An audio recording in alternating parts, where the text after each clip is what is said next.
Bismillahirrahmanirrahim. Assalamualaikum warahmatullahi wabarakatuh. Alhamdulillahirabbil alamin wa bihi nasta'in ala umuri dunya waddin wa ala alihi wa sahbihi ajma'in. Rabbi israh li sadri wa yassir li amri wa hlul 'uqdatam min lisani yafqahu qawli. Rabbi zidni ilma warzuqni fahma. Amin ya rabbal alamin. Alhamdulillah. Sahabat-sahabatku dimanapun Anda berada, kita bertemu lagi di episode kali ini untuk melanjutkan kajian kitab Safinatun Najah kita. Sebelum kita melanjutkan pengajian ini, marilah kita sama-sama mengirimkan hadiah Fatihah kepada pengarang kitab, yakni Syekh Salim bin Sumair. Mudah-mudahan Allah menempatkan beliau di tempat yang mulia. Al-Fatihah. A'udzubillahi minasyaitonirrajim. Bismillahirrahmanirrahim. Alhamdulillah rabbil alamin arrahmanirrahim maliki yaumiddin. Iyyaka na'budu wa iyyaka nasta'in. Ihdinas siratal mustaqim siratal ladzina an'amta 'alaihim ghairil maghdubi 'alaihim waladdallin. Amin. Alhamdulillah. Baik, kita lanjutkan pengajian kitab kita.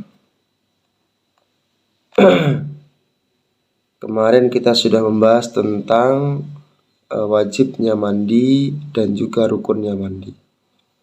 Sekarang kita akan melanjutkannya lagi. Bismillahirrahmanirrahim. Faslun, adapun ini ialah pasal. Syurutul wudu'i, adapun beberapa syaratnya wudu. Asyaratun ialah 10. Ya. Jadi bab yang kali ini akan kita bahas adalah syarat-syaratnya wudu. Syaratnya wudu yaitu ada 10. Al-Islamu yaitu Islam. Wa tamyizu dan tamyiz. Wa naqa'u anil haidi dan bersih dari haid. Wa nifasi dan nifas. Ya. Syarat yang pertama ya sudah tentu ialah Islam. Orang Islam yang wajib untuk berwudu. Kalau di luar Islam, ya tidak wajib dan juga tidak sah. Wa tamyizu dan tamyiz. Tamyiz ini syaratnya ada 2. 1, kata para ulama, tamyiz itu sudah berumur 7 tahun. Yang kedua, sudah bisa membedakan antara api dan roti. Sudah bisa diajak bicara, sudah mulai nalar. Nah, ini tamyiz. Di bawahnya balik, biasanya seperti itu. Tapi sudah paham. Nah, ini syarat yang kedua, minimal tamyiz, sudah tamyiz. Wan naqa'u dan bersih anil haidi dari haid. Wan nifasi dan nifas. Ya, khusus untuk wanita yang haid dan nifas ini juga tidak wajib untuk wudu, tidak boleh. Jadi harus bersih dulu.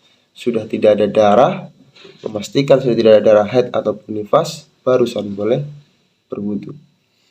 Bagaimana ketika mereka ini dalam keadaan haid, dalam keadaan nifas tak berwudu? Nah, karena dia sedang berhadas. Walaupun dengan wudu, hadasnya ini tidak akan terangkat.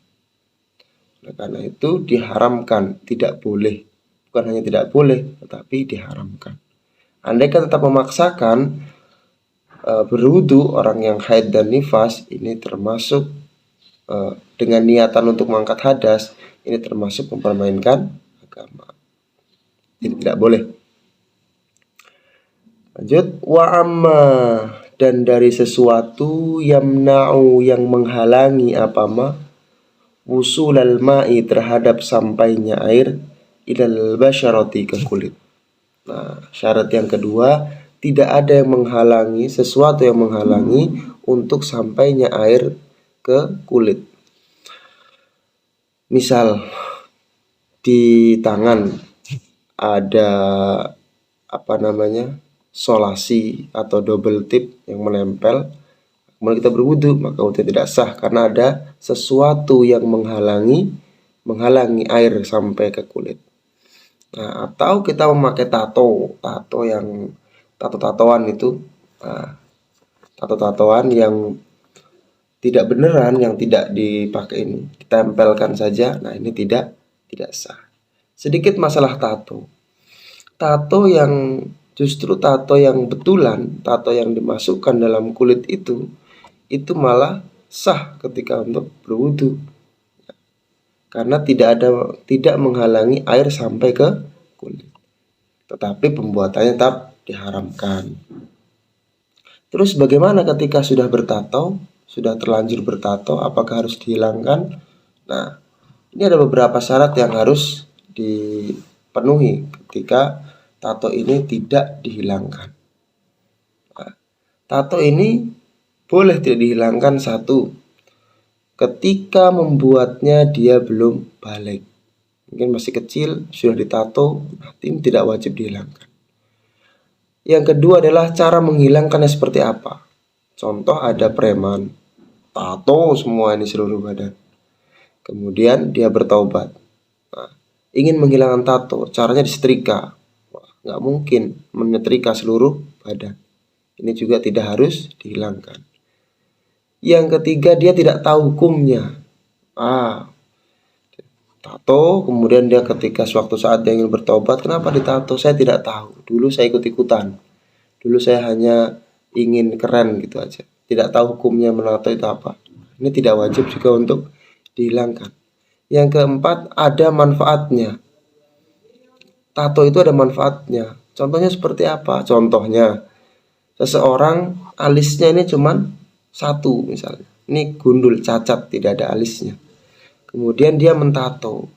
Nah, ditato seperti alis gitu. Ada manfaatnya. Kemudian ketika sudah menikah misalnya, suaminya baru tahu, tapi suami ini senang lihatnya. Ya, ini nggak wajib untuk dihilangkan. Nah, seperti itu. Itu tato. Tato sah ketika untuk berwudu, tetapi membuatnya tetap haram. Ya.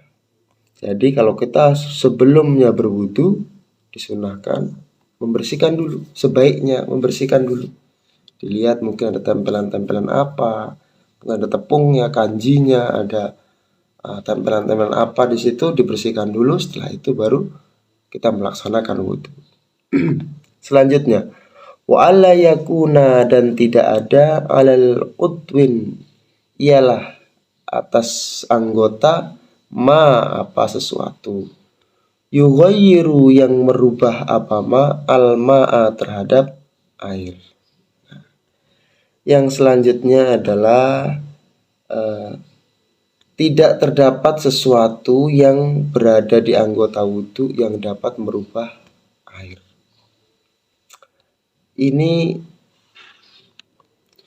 Nah, yang selanjutnya ini tidak terdapat sesuatu yang berada di anggota wudu yang dapat merubah air. Ini maksudnya adalah ketika kita berwudu, di tangan kita ada sesuatu yang bisa merubah air tersebut. Jadi kalau kita berbicara tentang air yang berubah itu, misalnya berubah yang sangat. Misalnya ada air di kolam atau di ember, kemudian kejatuhan sabun atau kejatuhan apalah.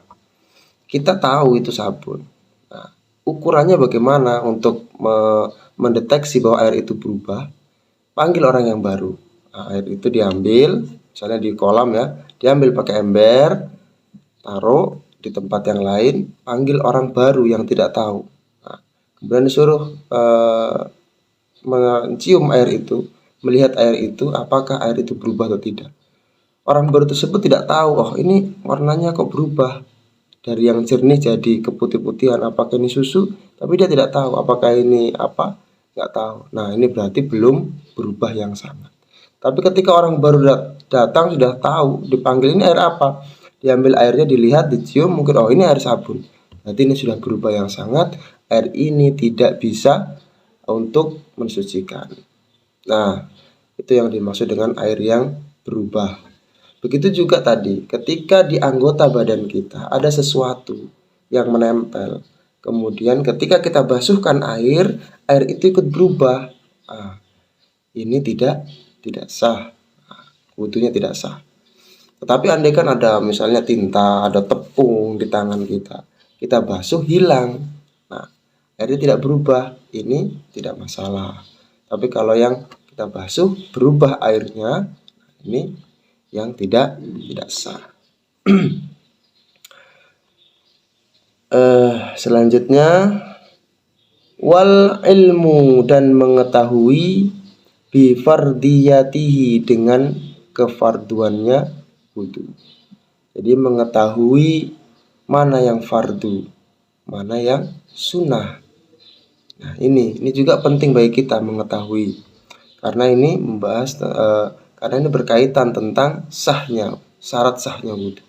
Ketika kita tidak tahu mana yang fardu, mana yang sunnah, atau kita membalikkannya, yang wajib kita anggap sunnah, ini bisa menjadi wudhu kita tidak sah. Contohnya, kebanyakan orang menganggap bahwa telinga ini wajib dibasuh. Nah, ini tidak apa-apa sebenarnya, sah-sah saja. Nah, kaidahnya, kalau yang sunnah kita anggap wajib, ini sah. Tapi kalau yang wajib kita anggap sunnah, ini yang bermasalah, tidak sah. Misalnya membasuh tangan kita anggap ini sunnah, maka ini tidak sah wudhunya. Anggota wudhu yang wajib dibasuh kemarin kita sudah bahas, yakni wajah, tangan, kepala, dan kaki. Sebagian kepala dan kaki. Selain itu adalah sunnah. Berkumur sunnah, membasuh telinga sunnah, membasuh telapak tangan, dua telapak tangan sebelum wajah sunnah, berkumur hidung ini sunnah. Nah, kita harus mengetahui. Jadi tadi saya ulangi, andaikan yang sunnah kita anggap wajib, itu sah. Tetapi kalau hal yang wajib dibasuh kemudian kita anggap sunnah, ini yang membuat wudhu kita tidak sah. Wa alla ya'taqidah, dan tidak meyakini siapa orang fardon, terhadap sesuatu fardu, min furudihi, dari kefarduannya wudu, sunnatan, terhadap suatu kesunahan. Nah, ini tidak meyakini kefarduan wudu sebagai suatu kesunahan. Ini tadi saya sudah bahas ya. Nah, jadi antara yang ke-6 dan yang ke-7 ini saling berkaitan. Kita harus mengetahui fardunya wudu, anggota yang dibasuh itu apa saja. Kemudian kita tidak beranggapan bahwa yang wajib itu adalah sunnah. Misalnya tadi membasuh wajah kita anggap sunnah. Nah, ini bermasalah, nggak sah, karena itu wajib dibasuh. Tapi kalau yang sunnah kita anggap wajib, ini boleh dan sah. Wal ma'u, dan air, atau huru, yang suci mensucikan, wadukhulul wakti, dan masuknya waktu, wal muwalatu, dan kesinambungan, lidaimil hadasi, bagi orang yang selalu berhadas. Nah, yang selanjutnya yang ke-9 dan yang ke-10 ini. Yang ke-9 sudah tentu syaratnya memakai air yang suci dan mensucikan. Karena ada air yang suci tapi tidak mensucikan. Nah, contoh air kelapa. Itu suci tapi tidak mensucikan. Air suci yang sudah dicampuri jeruk, sudah dicampuri kopi, sudah dicampuri teh, ini suci tapi tidak mensucikan. Atau air suci yang sudah dipakai untuk menghilangkan najis atau hadas. Nah, ini juga tidak mensucikan. Dan yang 9 dan 10 harus dilaksanakan setelah waktu sholat dan berkesinambungan bagi daimul hadas.